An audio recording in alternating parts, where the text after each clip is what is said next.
자, 이번 시간에는 한 주간 뜨거웠던 경제 소식 알아보는 코너입니다.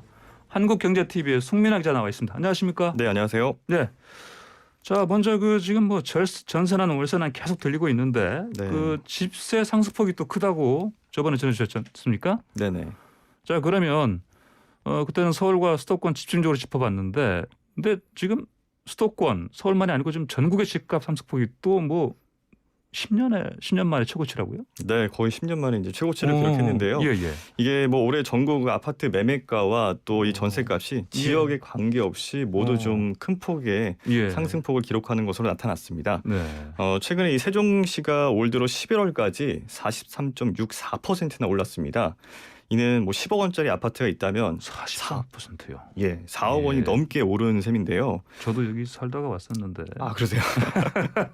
이처럼 이제 서울보다 이제 지방의 어떤 상승세가 조금 네. 더 두드러졌다 이렇게 보시면 될 것 같습니다. 네. 부동산 정보업체 직방이 최근에 한국감정원 통계를 분석한 결과에 따르면요. 예. 올 들어서 11월까지 전국 아파트 매매 가격은 6.15%나 올랐습니다. 예. 지난달까지 누적 기준으로 살펴보면요.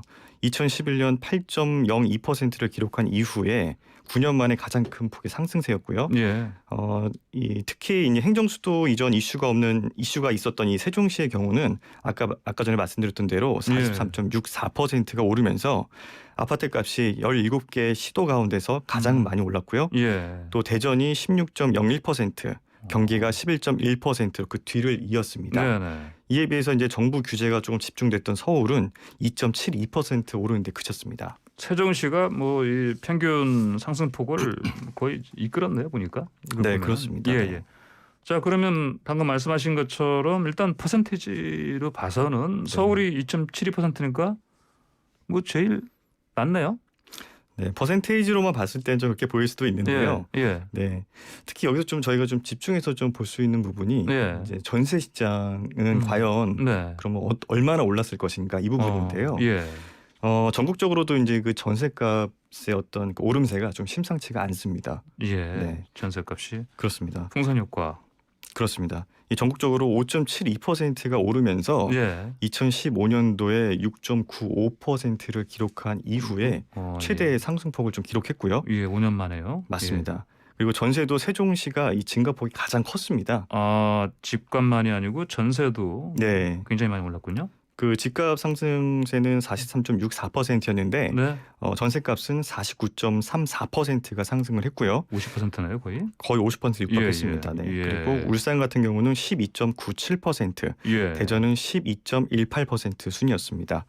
좀 눈에 띄는 부분은 이 아파트 매매 가격이 종부세 과세 기준일이었던 6월 1일을 앞두고 이 절세 매물이 나오면서 상반기에는 비교적 좀 덜 올랐지만 예. 이 하반기 들어서 30대나 이 실수요자를 중심으로 매수세가 좀 살아나면서 상승폭이 점차 커졌습니다.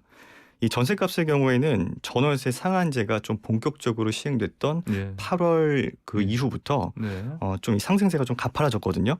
이 전월세 상한제로 인해서 이 전월세 의무 계약 기간이 2년에서 4년으로 늘어나는 계약갱신 청구권과 또 임대료 인상을 2년에 5%로 제한한 그 전월세 상한제가 예. 본격적으로 시행이 되면서 그런 임대인들의 어떤 보상 심리가 좀 적극적으로 반영된 게 아닌가라는 예. 분석이 나오고 있습니다. 예. 일부 부동산 시장 전문가들은 이런 그 전세 시장과 관련해서 30년 만에 새로운 거래 규칙이 적용됐기 때문에 그 시장 혼란이 당분간 좀 이어질 것이다. 그리고 가격 불안과 거래 위축도 계속될 것이다라고 좀 전망을 하고 있고요. 특히 이 계약 갱신으로 인해서 이 매물은 좀 줄어드는 반면에 예. 신규 계약을 원하는 수요자는 꾸준할 것이다. 이렇게 보여서 이제 수급 불일치가 예상된다. 이렇게 예. 전망도 내놓고 있습니다. 예. 자, 그 1인 가구 비중도 지금 해마다 늘고 있지 않습니까? 맞습니다. 뭐 예. 지난해 같은 경우 전체 가구 그 30%를 넘어섰다 이런 얘기가 들립니다. 네, 그렇습니다. 그러면은 뭐 이 사람들은 주로 도시로 이주한 뭐 20, 30대 네네. 뭐 대학생 또는 네. 뭐 취업생 뭐 이런 사람들 아니겠습니까? 네, 그렇습니다. 그래서 이들이 주로 이제 이렇게 이주를 하면서 어떤 네. 주거 문제들 이런 부분들도 좀 그러니까요. 저희가 짚어볼 필요가 우리가 흔히 있는데. 말하는 뭐 이제 그런 거 있지 않습니까? 뭐 고시원이니 맞습니다. 이런 데 사는 사람들 많고요. 네네. 네. 그 이분들의 어떤 그 거주 문제 좀 말씀을 드리자면은 좀 이렇게 주거 환경이 썩 좋지 않은 상황이다. 예. 네, 이렇게 좀 저희가 분석을 해볼 수 있을 것 같은데요. 예. 통계청에 따르면은 일단 지난해 말을 기준으로 지난 그 국내에서 1인 가구는 614만 1,000가구였습니다. 8,000가구였습니다. 이 전체 가구의 3분의 1에 해당되는 수치인데요. 이 1인 가구 비중이 2015년도에 27.2%에서 꾸준히 늘다가 지난해에는 처음으로 30%를 넘어선 겁니다. 이 대학생과 취업 준비생들 그리고 이제 사회 초년생 같은 20, 30대 그 타 지역 이주가 가장 큰 원인으로 지목이 됐고요. 또 실제 연령별로 보면은 20대가 18.2%로 가장 큰 비중을 차지했고요. 또 30대가 16.8%로 그 뒤를 이었는데 20대와 30대를 이렇게 다 포함하면은 한 35% 정도가 되거든요. 이들 그 1인 가구의 연평균 소득도 한번 살펴보면 2,116만 원으로 조사가 됐습니다. 이는 전체 가구의 36%에 불과한 수준이었습니다. 전체 소득 평균에도 못 미치는 그런 상황이다라고 보실 수가 있겠고요. 상황이 이렇다 보니까 이런 주거 형태도 조금 취약할 수밖에 없는데요. 이 통계 자료를 보면은 전체 가구의 절반 이상은 자가인 반면에 1인 가구는 10가구 가운데 4가구가 보증금이 있는 월세에 살고 있었습니다. 또 보증금이 없는 월세 거주자까지 포함을 하면 1인 가구의 절반가량이 월세로 집을 얻어서 사는 셈이었습니다. 예. 지금 젊은 층이 갈수록 결혼을 안 하지 않습니까? 아니 네. 못하는 거에 안 많죠. 하는 건지 못하는 건지 못하는 게 많은데 상황이 그러다 보니까 이제 1인 가구 수는 당연히 늘어나는 상황이고 네네. 뭐 주거 환경은 매우 열악하고요. 네. 자, 그러면 방금 말씀하신 것처럼 이제 통계조사만 봤을 때 1인 가구 주거 여건 매우 좀 취약해 보입니다. 네. 네. 좀 상당히 취약하다 이렇게 좀 말씀을 좀 드릴 수가 네. 있을 것 같습니다. 네. 그 이유는 이제 주요 소비 지출 항목을 좀 들여다보면은 금방 또 알 수가 있겠는데요. 전체 가구는 그 음식하고 이 숙박비의 비중이 14.1%로 좀 가장 높았던 반면에 1인 가구는 주거와 또 수도 그리고 이제 전기요금 등의 비중이 17.9%로 가장 높았습니다. 즉 이 주거 관계되는 부대 비용이 1인 가구가 상대적으로 더 많은 오히려. 지출을 하고 있다 이렇게 보실 수가 있겠고요. 예. 그렇게 되면은 이제 또 편의점에서 또 이렇게 판매하는 간편식과 같은 그런 음식들 네. 이런 것들을 또 이용하는 비중들도 또 상당히 높았습니다. 그 1인 가구 가운데서 절반가량인 47.7%가 주 1회 이상 간편식을 구입한다고 조사되면서 이 40% 수준의 그 전체 가구보다 상대적으로 더 예. 높게 나왔습니다. 예. 네. 자, 또 안 좋은 얘기 또 다른 것도 해야겠습니다. 지금 네. 코로나19 특수 상황이라는 뭐 이런 것을 우리가 이제 염두에 두더라도 이미 800조 원쯤 넘어선 나라빚. 네. 이게 좀 뭐 그냥 내년은 뭐 1,000조 원에 육박할 것이다 이런 얘기가 나옵니다. 네, 네. 조금 암울한 전망들이 계속 나오고 예. 있는데요. 예. 말씀하신 대로 이렇게 나라빚이 굉장히 빠르게 좀 늘고 있습니다. 그 올해 들어서 이제 4차례나 추가 경정 예산이 편성이 됐지 않습니까? 예. 그러면서 이제 빚은 더 늘었고 또 코로나19 상황으로 인해서 세금은 덜 거쳤기 때문인데요. 기획재정부가 최근에 발간한 월간 재정 동향 12월호를 보면요. 올해 들어서 지난 10월까지 관리 재정 수지가 90조 6천억 원의 적자를 기록했습니다. 네. 지난해 같은 기간 적자였던 45조 5천억 원보다 거의 2배로 불어난 건데요. 좀 더 살펴보면 이 적자 항목을 들여다보면요. 올해 들어서 10개월간 정부가 걷어들인 돈에서 쓴 돈을 뺀 통합 재정 수지는 무려 59조 원이나 적자였습니다. 예. 이 말은 정부가 지출을 늘리는 만큼 수입이 따라가지 못하고 있다는 건데요. 지난 1월부터 10월까지 총 지출은 468조 5천억 원이었습니다. 이 역시도 지난해 같은 기간보다 50조 9천억 원이 더 늘었고요.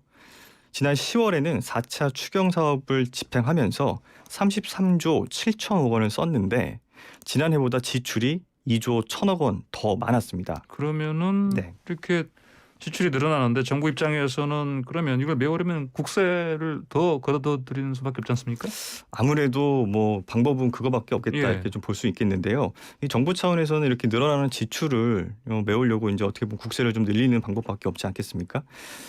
이런 움직임도 좀 읽을 수가 있었습니다. 그래서 지난 10월 한 달간 국세 수입은 39조 1천억 원으로 예. 지난해보다 6조 8천억 원이 더 증가했습니다. 이 법인세를 제외하고 소득세와 부가가치세, 또 교통세, 관세와 같은 모든 항목에서 증가세를 나타낸 겁니다. 예. 이에 대해서 이 기재부 관계자는 일단 소득세만 놓고 보면 이 코로나19에 대응한 그 세정 지원이 이월됐던 세금이 납부된 것이다. 그리고 이제 근로자 명목의 임금이 상승하면서 지난해보다 4조 1천억 원이 더 거쳤기 때문이다라고 예. 밝히기도 했습니다. 예. 자, 뭐 추경 재원 부분 있지 않습니까? 네네. 이게 또 어디서 나오는지 좀 잘 따져봐야겠는데 네. 이게 당연히 뭐 빚내서 하는 거 아닙니까?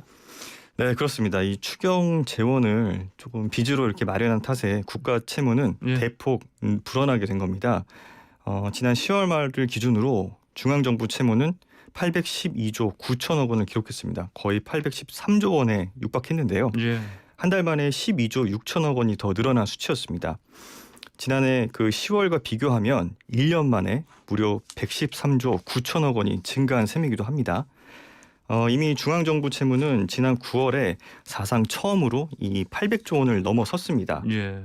국회는 앞서 이 본회의를 열고 슈퍼 예산이요? 맞습니다. 네. 예. 558조 원 규모의 그 내년 예산안을 통과시킨 바가 있는데요. 예. 이러한 슈퍼 예산이 편성된 탓에 이 재정 건전성 그 악화 속도는 더 빨라질 것으로 전망이 되고 있습니다. 예. 여야가 내년 예산안을 그 정부 안보다 2조 2천억 원 더 늘린 건데요. 예.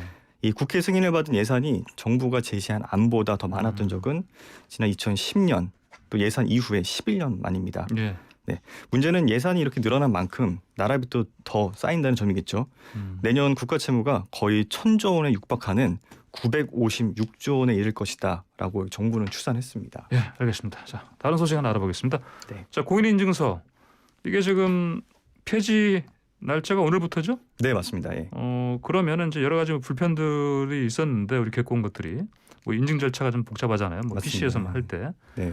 그러면은 이게 지금 공인인증서가 벌써 도입된 게 한 21년 되지 않았나요? 20년, 맞습니다. 20년. 그렇죠. 1999년도에 도입이 됐고요. 근데 이거 왜 없어지는 거예요?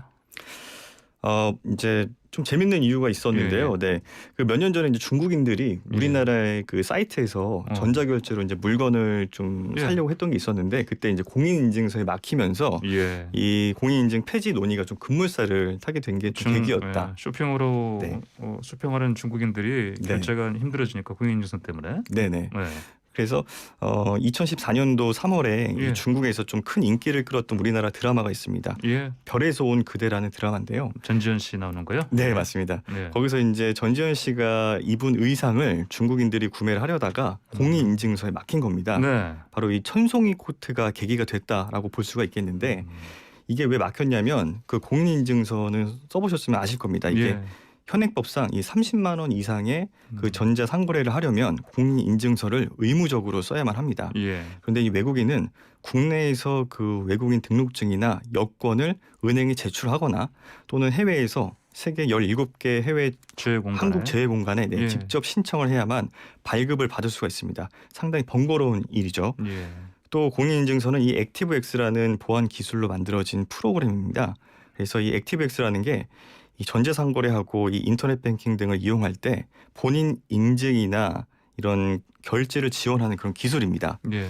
근데 이 컴퓨터 속도를 좀 느리게 하고요. 그렇죠. 그리고 또 이제 악성 코드의 그 전파 통로로 이용이 되다 보니까 해외에서는 이걸 대부분 사용하지 않고 있거든요. 예. 근데 이제 우리나라 같은 경우에는 마땅한 대안이 좀 없는 상황이어서 이 금융 당국이 공인인증서 사용을 좀 강제했었던 부분이 있었습니다. 자, 그러면 공인인증서 이거 안 쓰면 다른 뭘 이제 써야 됩니까? 다른 인증 수단이 뭡니까? 네, 앞으로는 이제 그 다른 인증서를 좀 쓰면 되는데 이 예. 공인인증서의 그 독점권을 예. 폐지하는 그 전자서명법 개정안이 오늘부터 이게 발효가 됐습니다. 그래서 국세청 홈택스나 이 정부24 또 국민신문고 등 공공기관 웹사이트에서도 사설 인증서를 쓰도록 하고요. 이를 위해서는 행정안전부가 그 공공 분야 전자서명 확대 도입을 위한 시범 사업을 준비를 하고 있습니다. 그러면 이제 다른 거 쓰게 되면 공인인증서는 뭐 못 쓰는 건 아니죠? 예. 네, 맞습니다. 그 못 쓰는 게 아닙니다. 예. 그 기존에 같이 네. 병행 사용할 수 있다. 네. 맞습니다. 네. 예. 기존의 그 공인인증서에서 공인이라는 이름만 빠지고 예. 그 유효기간까지 그대로 쓸 수가 있습니다. 네. 현재 그 공인인증서는 금융인증서로 업그레이드가 되는데요. 공인이라는 이름이 빠졌지만 그 공인인증서의 편의성을 높였다 이렇게 보시면 될 것 같습니다. 예. 현재 그 공인인증서가 영문과 숫자 또 특수문자가 포함된 10자리 이상 비밀번호를 쓰고 예. 또 공유 폴더에 저장되는 방식이잖아요. 예. 그런데 이 새 금융인증서는 지문이나 생체 인식 방법 그리고 이제 패턴 인식 예. 또 6자리 간편 비밀번호 등을 사용하게 됩니다. 또 클라우드를 사용해서 그 인증서를 저장하기 때문에 지금처럼 PC나 모바일 또는 USB에 저장하는 불편함도 사라지게 되고요. 유효 기간도 현재 1년에서 예. 3년으로 늘어나게 됩니다. 편리해지게 됐습니다. 맞습니다. 네, 알겠습니다. 자, 오늘 얘기 여기까지 듣겠습니다. 감사합니다. 네, 맞습니다. 네, 한국경제TV의 송민아 기자 함께했습니다.